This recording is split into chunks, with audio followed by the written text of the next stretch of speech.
Fala galera, beleza?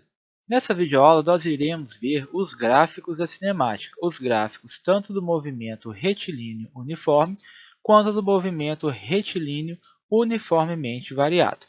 Então nós vamos começar com os gráficos do movimento uniforme, que são os gráficos da velocidade versus tempo e dos espaços versus tempo. Então vamos relembrar aí o conceito de movimento retilíneo uniforme. Então, movimento uniforme é o deslocamento que ocorre em linha reta e com velocidade constante e diferente de zero.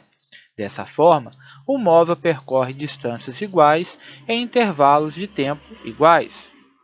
Então, o primeiro gráfico aí é o gráfico da velocidade versus tempo. Então, no movimento uniforme, a velocidade desenvolvida por um móvel é constante. Portanto, o gráfico desta grandeza em função do tempo é representado por uma semi-reta paralela ao eixo dos tempos. Então, olha aí, nós temos dois casos. O caso da esquerda, quando a velocidade é positiva, e o da direita, quando a velocidade é negativa. No primeiro caso, a gente tem a reta aí paralela ao eixo dos tempos. Isso significa o quê?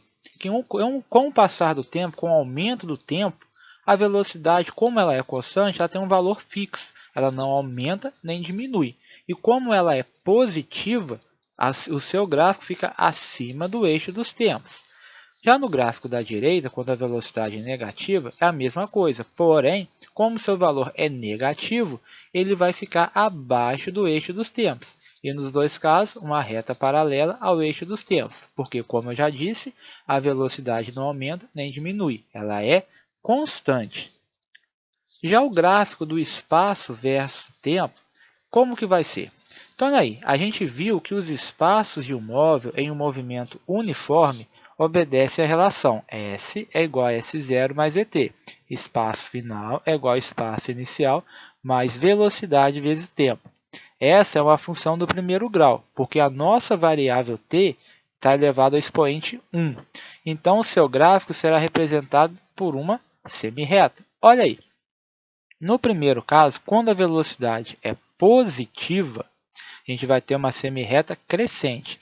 O gráfico vai tocar o eixo dos espaços, aí, o eixo vertical, no ponto do espaço inicial. Então, onde a reta toca ali o eixo dos espaços é o meu S0, o meu espaço inicial. Se a velocidade for positiva, a reta vai ser crescente, como o gráfico aí da esquerda. Já no gráfico da direita, a mesma coisa para o espaço inicial. A reta vai tocar o eixo dos espaços ali, no valor do espaço inicial.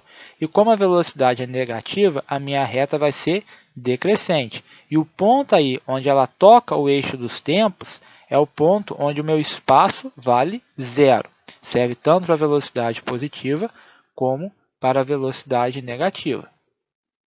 Agora, nós vamos ver os gráficos do movimento uniformemente variado, que nesse caso serão três gráficos, que é o gráfico da aceleração versus tempo, o da velocidade versus tempo e do espaço versus tempo.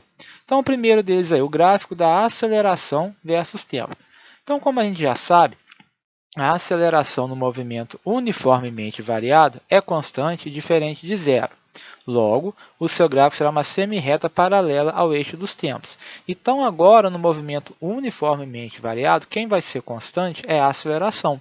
Então, o gráfico da aceleração no movimento uniformemente variado ele vai ser semelhante ao gráfico da velocidade versus tempo no movimento uniforme. Olha aí.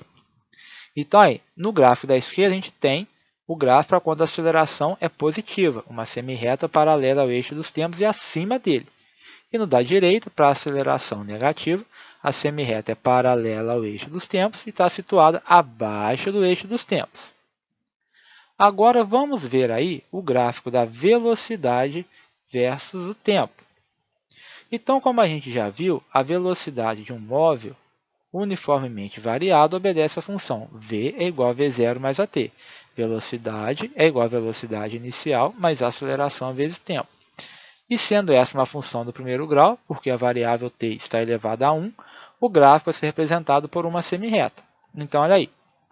Da mesma forma como era o espaço lá no movimento uniforme. Gráfico é da esquerda. Quando a aceleração é positiva, a minha semi-reta é crescente. Quando a minha aceleração é negativa, a minha semirreta é decrescente. A semirreta toca no eixo da velocidade no ponto da velocidade inicial. Por quê?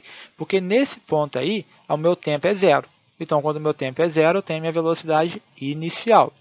E o ponto onde a reta toca o eixo dos tempos é o instante de tempo em que a minha velocidade é nula, vale zero.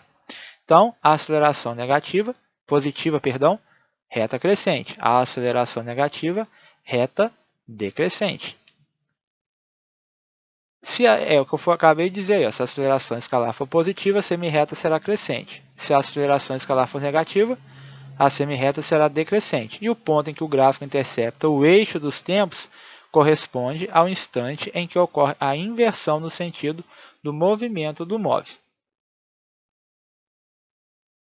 Agora vamos ver o gráfico do espaço versus tempo.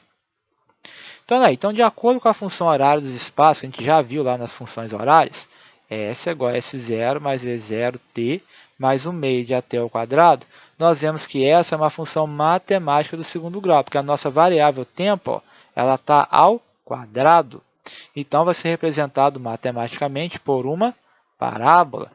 Então, se a aceleração escalar for positiva, a concavidade da parábola será voltada para cima. E se for negativa, a concavidade da parábola será voltada para baixo. E o vértice da parábola representa o ponto onde ocorre a inversão no sentido do movimento, v igual a zero. Então, quando a gente vê a parábola, naquele ponto mais alto, caso a aceleração seja negativa, ou no ponto mais baixo, caso a aceleração seja positiva, é o ponto que corresponde a uma velocidade igual a zero. Ou seja, se o móvel estava se movendo a favor da orientação da trajetória, a partir da inversão, ele passará a se movimentar no sentido oposto ao da orientação da trajetória. Então, olha aí. No primeiro caso, a gente tem o arco de parábola, voltar com a concavidade para cima, indicando que a aceleração é positiva. De novo, ela vai tocar no eixo dos espaços, no ponto onde no valor do espaço inicial. Quando ela desce lá no ponto de mínimo dessa parábola, é o ponto onde a velocidade é igual a zero e o móvel inverte seu sentido de movimento. Então, observe aí que do S0 até o ponto onde v é igual a zero, o movimento era retrógrado. Velocidade fica a zero, depois passa a ser progressivo. Já quando a aceleração é negativa aí no gráfico da direita, a gente observa que o movimento é progressivo até o ponto onde v é igual a zero. Depois ele passa a ser retrógrado, certo? Bom, encerramos aí mais uma videoaula. Agora faça as atividades e até a próxima aula.